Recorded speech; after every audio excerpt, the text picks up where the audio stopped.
Hello, नमस्कार. कसे आहेत तुम्ही सगळे and welcome back to our channel. तर आज मी बनवले होते बॉइल्ड एग सँडविच. तर त्यासाठी एक अंडा बॉईल करून घेतले. इथं एकच अंडा घेतलाय कारण की मी 2च सँडविच बनवणार आहे आणि एक अंड्याने 2 सँडविच बनतात. तुम्हाला जेवढे सँडविच बनवायचे असतील त्या हिशोबाने तुम्ही एग्स घ्या.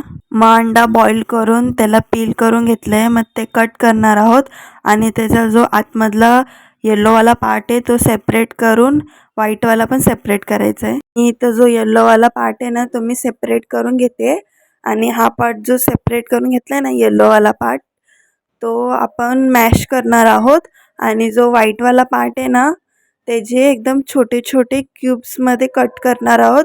म्हणजे आपला जो सँडविचमधून ते बाहेर नाही निघणार. हे मॅश करून झालेलं आहे. आता आपण क्यूब्स कट करायला घेतोय. हे बघा एकदम असेच आपल्याला क्यूब्स कट करून घ्यायचे आहेत. म्हणजे आपण सँडविचमध्ये हा बॅटर फिल करू ना तर ते एग्सचे जे मोठे मोठे क्यूब्स असतील ते बाहेर निघून जातील.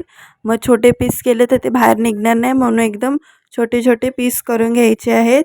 मग आता हे सगळे पीसेस कट करून झालेले आहेत. आपण आता जो योकमध्ये हे सगळे पीसेस टाकणार आहोत. मग त्याच्यानंतर ह्याच्यामध्ये मीठ, शिमला मिर्च, रेड चिली पावडर आणि तुम्ही अजून व्हेजिटेबल्स पण टाकू शकतात. पण मी फक्त शिमला मिर्च टाकली आहे. मग हाफ चम्मच शेजवान चटणी, मग थोडंसं केचप आणि मग केचप टाकल्यानंतर थोडंसं लेमन ज्यूस पण टाकायचं आहे आणि मग सगळं टाकल्यानंतर हे एकदम नीट मॅश करून घ्यायचं आहे. म्हणजे आपले सॉसेस आणि जे एग्स आहेत ना ते एकदम एकजीव झाले पाहिजे तोपर्यंत आपण मिक्स करणार आहोत. बिलकुल असं झालं पाहिजे. आपली सॉसेस आणि एगचं जे बॅटर होतं ते एकदम नीट मिक्स झालेलं आहे. तर आता इथे मी 4 ब्रेड स्लाइसेस घेतलेत. त्याला थोडेसे टमॅटो केचप लावून घेतलं आहे. तर नका टाकू कारण की आपण फिलिंगमध्ये पण सॉस टाकलेली आहे.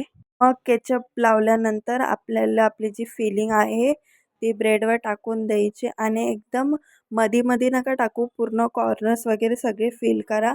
म्हणजे आपलं जे हर बाईटमध्ये ना आपल्याला फिलिंग लागेल. मग आपलं जे सँडविच आहे ते अजून टेस्टी लागेल. मग फिलिंग लावल्यानंतर अनियन्सचे स्लाईस आहेत ते ब्रेडवर लावून घेणार आहोत. आणि तुम्हाला वाटलंच तर फिलिंग बनवताना शिमला मिर्च नंतर तुम्ही अनियन टाकू शकतात. पण मी असं स्लाईसने टाकते म्हणजे टेस्टी लागेल. मग हे झाल्यानंतर ह्याला दुसऱ्या ब्रेड स्लाईसने कवर करून घेतलेलं आहे एकदम नीट. इथे मी आधीच तवा गरम करायला ठेवला होता. मग ह्याच्यावरती थोडंसं होममेड व्हाईट बटर टाकलं आहे. तुम्हाला रेसिपी पाहिजे असेल तर नक्की कमेंट करा, मी शेअर करेन. मग थोडंसं बटर टाकल्यानंतर आपण जे सँडविच तयार करून घेतलं होतं ते दोन्ही सँडविच टोस्ट व्हायला तव्यावरती ठेवणार आहोत. आणि इथं तुम्ही टोस्टरचा पण वापर करू शकतात. पण मी तव्यावरती मला असं पर्सनली वाटतं की तव्यावरती सँडविच अजून जास्त क्रिस्पी होतात ॲज कम्पेअर्ड टू टोस्टर. मग दोन्ही सँडविचचे एक एक बाजू टोस्ट झाल्यानंतर आपण त्याला फ्लिप करणार आहोत. दोन्ही सँडविचची दुसरी पण साईड टोस्ट करून घेणार आहोत एकदम नीट. आणि मग आपला सँडविच दोन्ही बाजूने नीट टोस्ट झाल्यानंतर त्याला प्लेटमध्ये ठेवणार आहोत आणि एकदम क्रिस्पी असा हा बॉइल्ड एग सँडविच रेडी झाला होता.